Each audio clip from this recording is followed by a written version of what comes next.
오늘 주님 앞에 예배하기 위해 나오신 모든 성도 여러분 진심으로 환영합니다. 또 온라인으로 예배에 참석하시는 성도 여러분들에게도 충만하신 은혜가 함께 하시기를 축원합니다.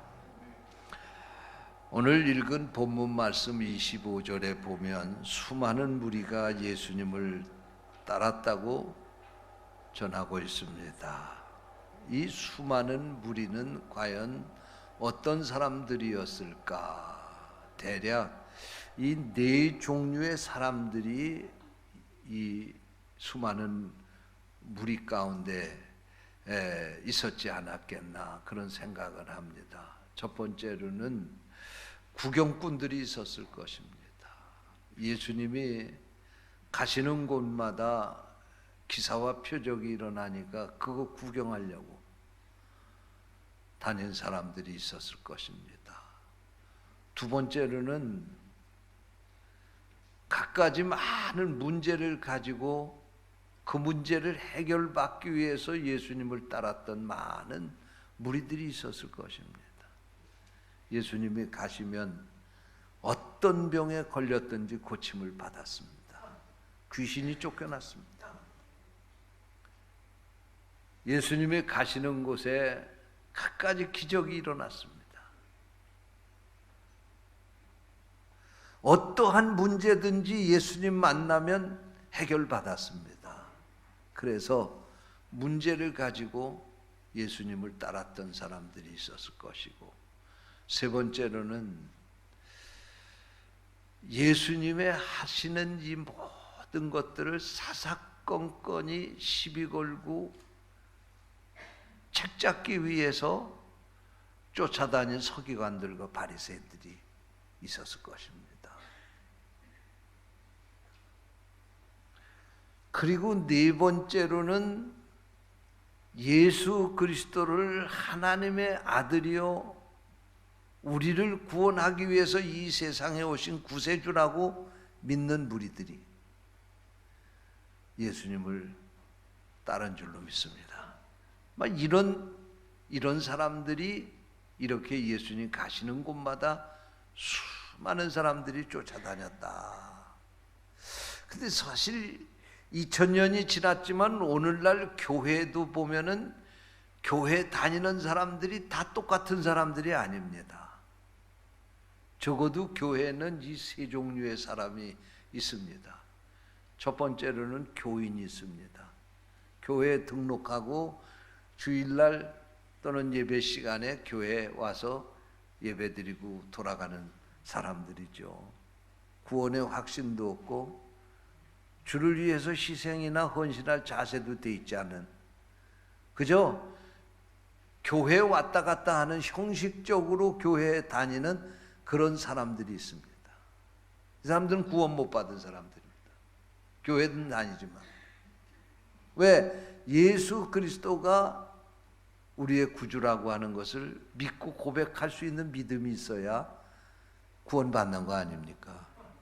교회 왔다고 구원받는 게 아니죠. 두 번째로 교회 다니는 사람들 가운데에는 성도가 있습니다. 성도. 이 사람들은 예수 그리스도를 나의 구주로 고백하고 믿는 사람들입니다. 할렐루야. 우리 모두가 성도인 줄로 믿습니다. 우리 교회 여기 참석한 분들은 교인은 없고 다 성도가 되시기를 축원합니다. 그런데 세 번째로 이 성도 가운데도 또 특별한 사람들이 있어요. 그게 누구냐면 제자입니다. 제자. 제자들은 예수 그리스도를 위해서 헌신을 각오하고 따르는 사람들이에요. 예수 그리스도를 위해서 생명 바칠 각오를 하고 따르는 사람들이 제자입니다. 사랑하는 성도 여러분, 여러분들은 성도일 뿐만 아니라 예수님의 제자가 되시기를 주님의 이름으로 축원합니다. 그러면 예수님의 제자가 되려면 어떻게 해야 될까? 저는 오늘 읽은 본문 말씀을 가지고 예수님의 제자가 되려면 그런 제목으로 말씀을 전하려고 합니다.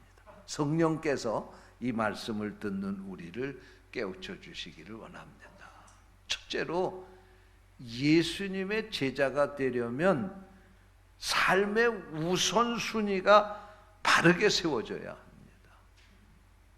마태복음 4장에 보면은 예수님께서 갈릴리 바닷가에 가셔서 어부들 가운데 네 제자를 선택하신 그런 말씀이 나옵니다. 베드로, 안드레, 야고보, 요한 이렇게 네 제자를 갈릴리 바다에서 선택을 하시죠.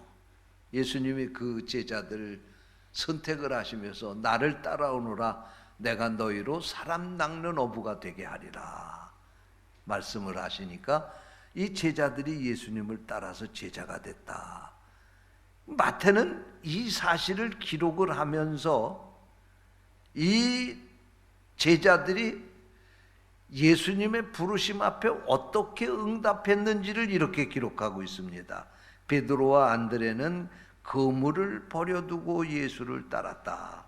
그리고 야고보와 요한은 배와 아버지를 버려두고 예수를 따랐다. 그렇게 기록을 했습니다. 이 말씀이 무슨 말씀입니까? 예수님의 제자가 되려면 모든 것을 버려야 된다는 말씀입니다. 그래서 오늘 본문 26절 말씀에 보니까 주님의 제자가 되려면 자기 부모와 처자와 형제와 자매와 자기 목숨까지 미워해야 된다. 그렇게 말씀을 하고 있습니다. 이 말씀이 무슨 말씀입니까?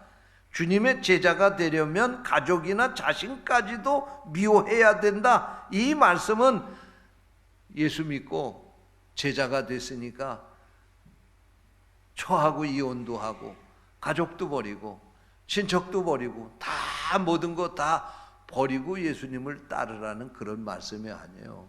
그러면 누가 예수 믿을 사람이 있겠어요? 그 말씀이 아니에요. 이 말씀은 무슨 말씀이냐? 이 예수님의 제자가 되려면 삶의 우선순위가 정해져야 된다 그런 말씀입니다. 다시 말하면 예수님이 첫째가 돼야 된다 그런 얘기예요.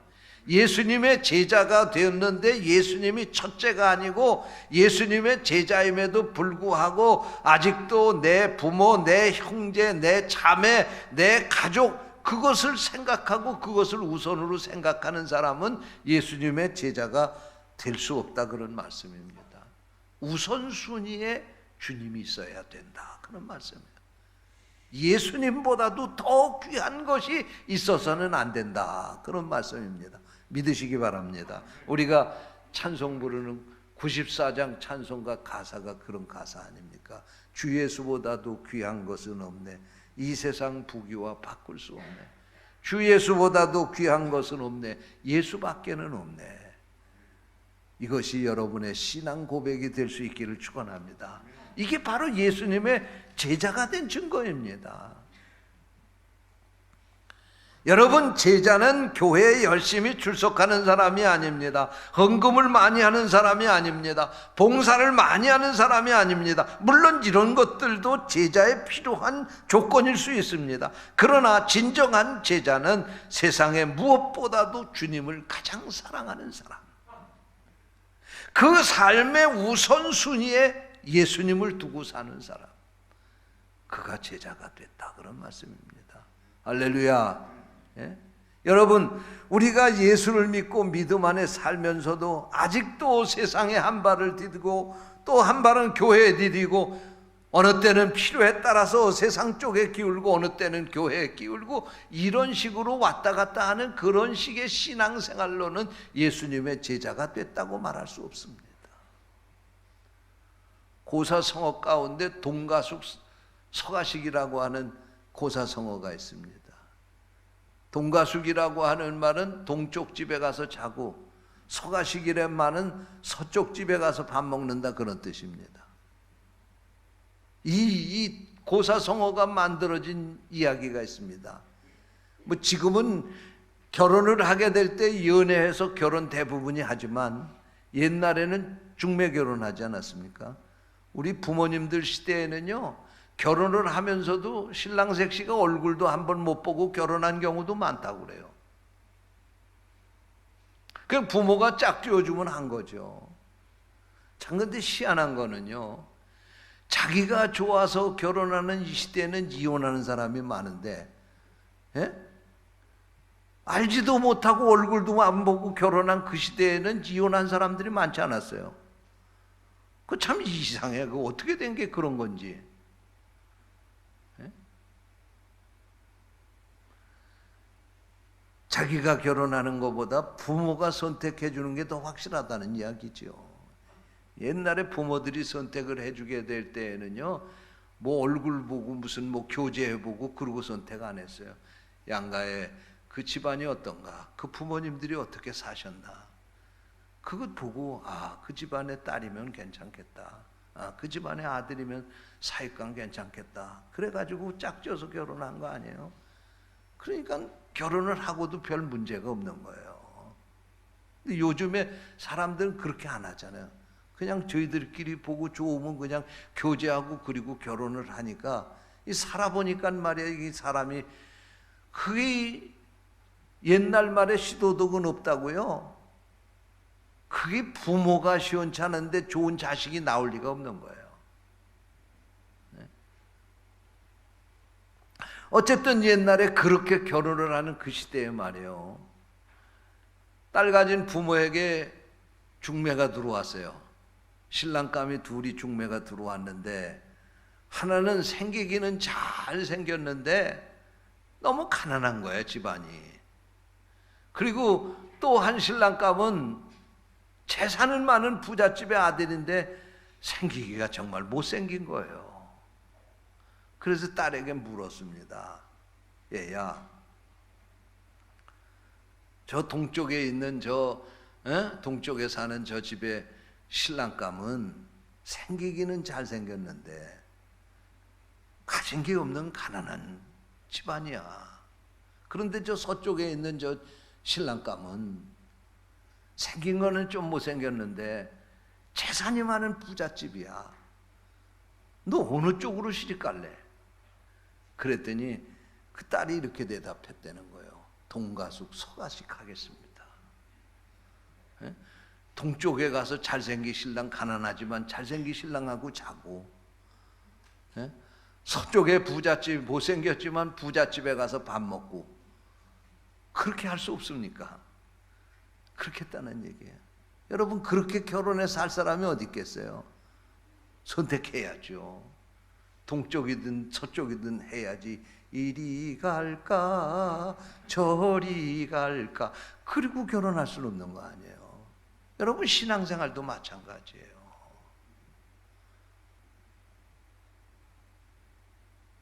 예수를 선택하든지 세상을 선택해야지, 세상도 붙잡고 예수도 붙잡고 그렇게 살 수는 없다, 그런 말씀입니다.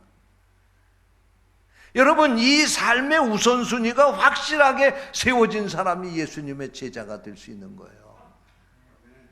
여러분 삶에는 누가 우선순위입니까? 예수님이 여러분 삶의 우선순위가 될 수 있기를 주님의 이름으로 축원합니다. 둘째로, 예수님의 제자가 되려면 십자가를 져야 합니다.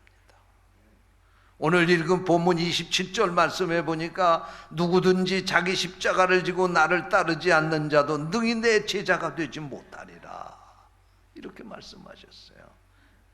그런데 여기 보니까 예수님이 십자가를 지고 나를 따르라고 했는데 그 십자가가 자기 십자가를 지라고 말씀하고 있어요. 주님의 십자가가 아닙니다.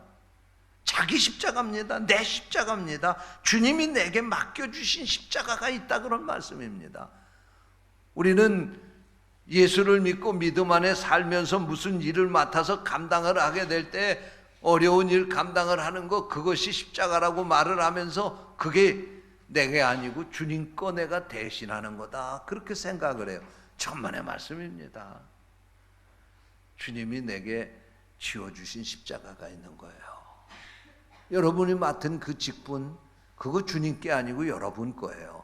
여러분이 구원받았으면 여러분이 져야 될 십자가가 있는 거예요. 어떤 사람이 밤에 꿈을 꿨습니다. 예수님께서 나타나셨는데 세 가지의 십자가를 가지고 나타나셨어요. 하나는 금십자가, 두 번째는 은십자가, 세 번째로는 나무 십자가입니다. 주님이 그에게 말씀하시는 겁니다. 너 어떤 십자가를 지고 갈래? 그런데 보니까요, 금으로 만든 십자가를 져보니까 무거워서 질 수가 없는 거예요. 좋기는 한데. 은으로 만든 십자가도 져보니까 그것도 역시 무거워서 지기가 어려운 거예요. 그런데 나무로 만든 십자가는 볼품은 좀 없지만은 가벼운 거예요. 그런데 자존심이 허락하지 않는 거예요. 그래도 금십자가 놔두고 나무 십자가는 질 수 없지 않나. 도대체가 어떤 십자가를 져야 될까 고민하고 있는데 예수님께서 말씀을 하시더라는 거예요. 얘야, 내가 네게 선택해 준 십자가를 지거라. 그러면서 예수님께서 나무로 만든 십자가를 그에게 져주더라는 거예요. 그래서 주님, 아니 나는 이 나무로 만든 십자가 안 집니다. 금십자가 지겠습니다. 무거워도 적어져 보겠습니다. 그랬더니 예수님께서 말씀을 하시기를, 얘야, 네가 이 나무 십자가를 잘 지면 내가 나중에 금십자가를 네게 져주마. 그렇게 말씀을 하셨다는 거예요. 여러분, 이 이야기가 지나가는 꿈 이야기지만 이 이야기 속에 진리가 있다고 저는 생각합니다. 여러분, 여러분이 주를 위해서 지고 사는 그 십자가, 주님을 위해서 맡은 직분, 주님을 위해서 여러분이 감당하는 그 모든 일들이 여러분 보기에는 하찮고 보잘것없는 것처럼 보일지 몰라요. 그러나 그거 잘 지면 그것이 천국에서는 금면류관이 될 줄로 믿으시기 바랍니다. 여러분, 여러분에게 맡겨주신 것 잘 감당해야 주께서 더 큰 상급으로 갚아주시는 거예요. 여러분이 지고 있는 바로 그 십자가, 이것은 주님이 내게 주신 십자가입니다. 이것은 주님이 내게 가장 알맞다고 메어주신 십자가입니다. 그것 때문에 무겁다고 불평하지 마시고 또 보잘것없다고 우습게 여기지 마시고 그 십자가 잘 지고 가시면 꿈속에서 금십자가를 주겠다고 말씀하신 예수님, 천국에 가는 날 우리에게 금면류관 주실 줄로 믿습니다. 예루살렘에 가면 빌라도 법정에서 예수님이 재판을 받고 골고다 그 위에 올라가셔서 거기서 십자가에 못 박혀 죽으셨는데, 그 거리가 빌라도 법정에서부터 골고다까지 약 800m 정도가 됩니다. 그 길에 이름을 붙였는데 그 이름이 라틴어로 비아 돌로로사입니다. 비아 돌로로사라고 하는 이 라틴어의 뜻은 순환의 길, 십자가의 길, 고난의 길, 그런 뜻이 있는 말이에요. 예수님이 이 고난의 길을 걸어서 골고다의 언덕까지 가서 그곳에서 십자가에 달려 돌아가셨기 때문에 오늘 우리가 구원받고 하나님의 백성이 된 겁니다. 할렐루야. 여러분, 우리도 주님이 맡겨주신 그 십자가 지고 우리가 가는 그 길이 힘들고 어렵다 할지라도 포기하지 않고 끝까지 가야 천국까지 가게 될 줄로 믿습니다. 여러분, 여러분에게 맡겨주신 그 십자가 끝까지 내려놓지 마시고 잘 감당하는 예수님의 좋은 제자가 되시기를 주님의 이름으로 축원합니다. 셋째로, 예수님의 제자가 되려면요, 청지기가 되어야 합니다.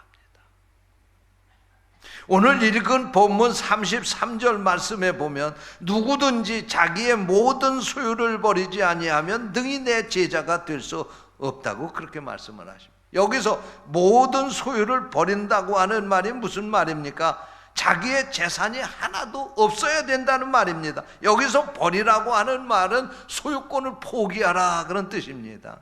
주님의 제자는 기꺼이 자기의 모든 것을 포기해야 된다 그런 말씀입니다. 주님을 따르려고 하면, 자기의 것이 있다고 하면 그 모든 것을 다 포기해야 돼. 그러면 포기하면 뭐 가지고 살아요? 그리고 반문할지 모르겠는데, 주님의 제자는 주님이 주시는 것 가지고 사는 겁니다. 할렐루야. 내가 진정으로 주님의 제자가 됐다고 하면 내가 가지고 있는 재물, 주님이 주신 것 가지고 사는 거예요. 내가 지난 날에는 자식을 낳았다고 해서 그것이 내 자식이라고 생각했지만 이제 내가 주님의 제자가 되면 나는 청직입니다. 자식의 주인이 내가 아니야. 누가 주인이에요? 하나님이 주인이에요. 나는 그 자식을 맡아 키우는 거예요. 내가 땀 흘리고 수고해서 버는 재물이지만, 돈이지만 그 내 게 아니에요. 주님이 주신 거예요. 내가 수고하고 애쓴 것에 대가를 주님께서 주신 거예요. 그래서 그것을 나는 관리하는 청직인 거예요. 그래서 내가 벌었다고 해서 내 마음대로 써서는 안 돼요. 청지기는 주인의 뜻을 쫓아서 그 재물을 관리해야 되는 것처럼 내가 가지고 있는 돈도 재물도 주님의 뜻을 따라 써야 되는 거예요. 할렐루야. 믿으시기 바랍니다. 그러므로 모든 것을 다 버리라고 하는 것은 가족 버리고 떠나라는 말씀이 아니에요. 재산 다 팔아버리라는 말씀이 아니에요. 내가 소유하고 있는 모든 것이 내 것이 아니다. 그걸 주님께로 등기 이전을 시키라는 거예요. 나는 청직이지 여기에 주인이 아니다. 나는 주인의 것을 관리하는 사람에 지나지 않는다. 이런 자세를 가지고 사는 사람이 예수님의 제자가 된 것이다. 그런 말씀입니다. 우리 감리교회 창시자인 존 웨슬리 목사님이 있어요. 이 존 웨슬리 목사님은 우리가 천국에 가게 되면 주님께서 반드시 우리에게 세 가지를 물을 것이다. 그런 말씀을 하셨어요. 첫째로, 네게 준 시간을 어떻게 썼느냐, 그렇게 물으실 거다 그래요. 여러분, 이거 내가 뼈심 들여서 만든 시간이라고, 내 마음대로 만든 시간이 아니라고 그냥 내 마음대로 내게 주어진 세월을 그냥 쓰면 안 돼요. 하나님이 우리에게 이 시간을 주시고 우리가 이 세상 떠나서 천국에 갔을 때 반드시 우리에게 준 시간들을 네가 정말 어떻게 썼는지를 결산하자고 하실 거예요. 한순간 한순간 잘 쓰시기 바랍니다. 두 번째로, 천국에 가면 주님께서 반드시 물으실 것인데 네게 준 돈을 네가 어떻게 썼느냐, 그렇게 물으실 것이라고 존 웨슬리 목사님 말씀하셨어요. 내가 번 돈이 아니에요. 여러분, 땀 흘리고 애써도 하나님이 그 결과를 주시지 않으면 내가 그거 가질 수 없는 거예요. 농사를 짓는 사람이 열심히 농사 졌다고 해서 풍년이 옵니까? 천만의 말씀입니다. 좋은 일기를 하나님이 주셔야죠. 때로는 비가 내게 하시고 때로는 떼약볕이 비치게 하시고 바람이 불게 하시고 병충해를 막아주셔야지요.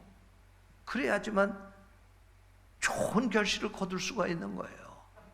내가 수고하고 애썼다고 해서 돈 번 게 아니에요.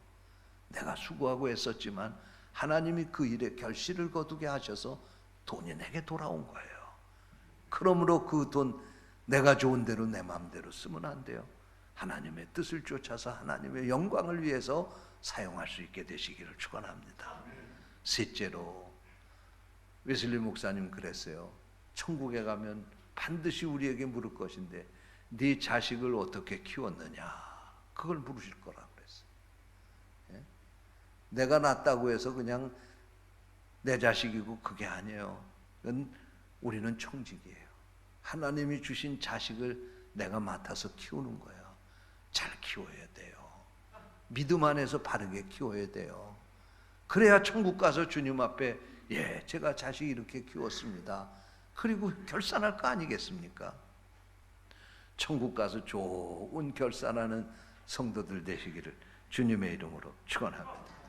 창세기 22장에 보면요, 하나님께서 아브라함에게 나타나셔서 아브라함아, 아브라함아, 내게 준 그 자식 이삭 잘 자라고 있느냐? 예, 하나님, 아주 이뻐서 얼마나 이쁜지 눈에 넣어도 아프지가 않습니다.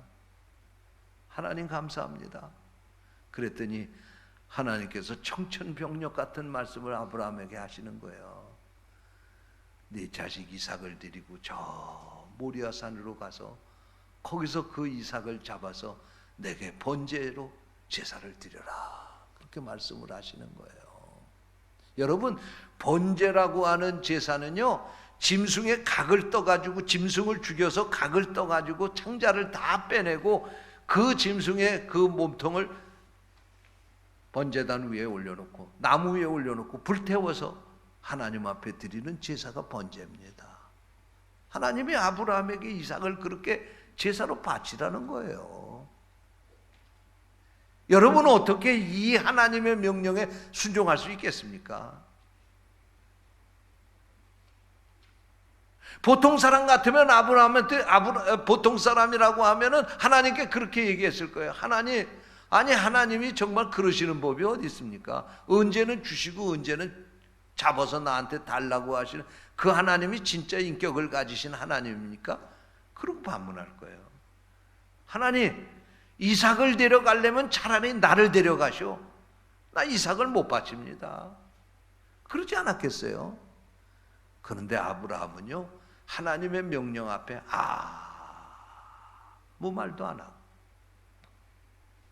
그 하나님의 명령 앞에 아멘, 그리고 그대로 순종한 거예요. 할렐루야. 어떻게 아브라함이 그렇게 순종할 수 있을까요? 아브라함은 자기가 청직이라고 하는 것을 알아요. 이 이삭이 내 아들이지만 이 이삭은 하나님이 주신 거예요. 이 이삭의 소유자는 하나님이지 아브라함 자기가 아니에요. 자기는 청지기로서 하나님이 주신 그 아들을 지금 맡아 키우고 있을 뿐이에요. 그런데 그 주인이신 하나님이 달라고 하는데 순종 못할 게 뭐 있어요? 여러분, 우리가 하나님 앞에 순종하느냐 못하느냐는 어렵게 생각할 게 없어요. 내가 가지고 있는 모든 것이 하나님의 것이냐 내 것이냐의 차이입니다. 이것만 분명하게 여러분들이 알고 있으면 하나님 앞에 헌신하지 못할 게 뭐 있어요? 내가 드린다고 생각하니까 하나님 앞에 드리는 게 아깝죠. 하나님이 주신 거, 하나님이 내게 맡기신 거 하나님이 달라고 하는데 아까울 게 뭐 있겠어요? 예수님의 제자는 청직입니다. 내가 가지고 있는 모든 것이 다 주님의 것입니다.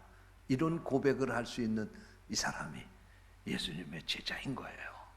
사랑하는 성도 여러분, 여러분이 예수님의 제자가 되시기를 주님의 이름으로 축원합니다. 기도하겠습니다. 하나님 아버지, 오늘 우리에게 귀한 말씀을 주시고 예수님의 제자는 어떻게 살아야 하는지를 말씀해 주셔서 감사합니다. 이 말씀 앞에 부끄럽지 않게 사는 우리 성도들 되게 하여 주옵소서. 그래서 이제부터 천국 가는 그날까지 다 예수님의 좋은 제자로 살게 하여 주시옵소서. 주님의 이름으로 간절히 기도하옵나이다. 아멘.